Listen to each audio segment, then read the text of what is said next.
और आप देख रहे हैं डेली टॉक।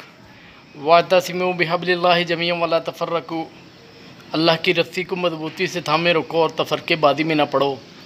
बड़ी अफसोसनाक ख़बर ये है कि पहले जड़ांवाला में सुन्नी भाभी तसादम हुआ, फिर उसके बाद डीजी खां में एक तसादम हुआ जो कि बड़ी इंतहाई ज़्यादा अफसोसनाक ख़बर है।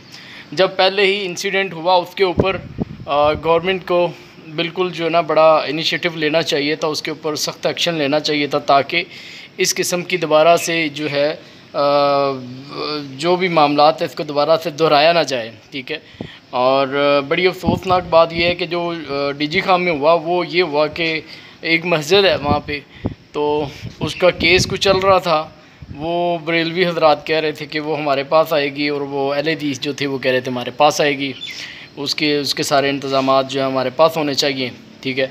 इसके तसादम के बाद जाके जनाब जो उस मस्जिद के इमाम थे, इमाम साहब के जो बेटे हैं हाफ़िज़ कुरान थे बेचारे, तो उनको जो है ना उन्होंने कत्ल कर दिया।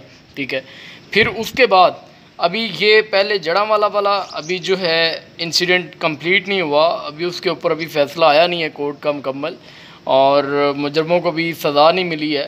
अभी तो वो मुल्ज़मान है, मुल्ज़मान के बाद उन्होंने मुजरम के बाद जाके सज़ा, अभी वो भी फ़ाइनल हुई नहीं है।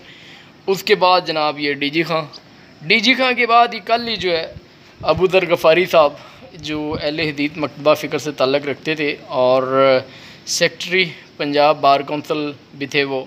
ठीक है। और बड़े तगड़े किस्म के वो लॉयर भी थे, वकील थे। और फिर उसके बाद बदामी बाग में उनकी रहाइश थी और उनके पास भी एक मस्जिद के सारे इंतज़ामात थे। ठीक है। तो उसके जो है क्या कहते हैं वहाँ पे भी कोई ऐसा मामला है, उसके बाद उनको भी कत्ल कर दिया गया। ठीक है।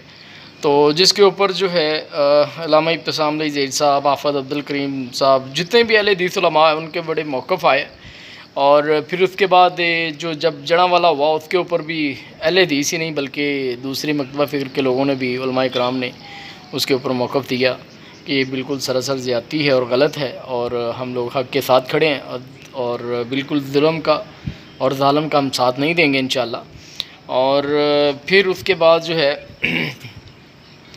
अभी ये वाला मामला हो गया, 3 केस हो चुके हैं, लेकिन उसके बाद अभी तक मुझे कोई सख्त किस्म का जो है ना आपको सबको अभी तक कोई रिज़ल्ट नहीं मिल रहा कि जिसके ऊपर वो हुकूमत जो एक्शन ले ताकि इस तरह की कोई भी दोबारा से कोई हरकत ना हो सके, दोबारा कोई इंसिडेंट ना हो सके, कोई भी ना हो। लेकिन ऐसा कुछ नहीं। फिर उसके बाद जो मोस्ट इम्पोर्टेंट बात ये है कि अभी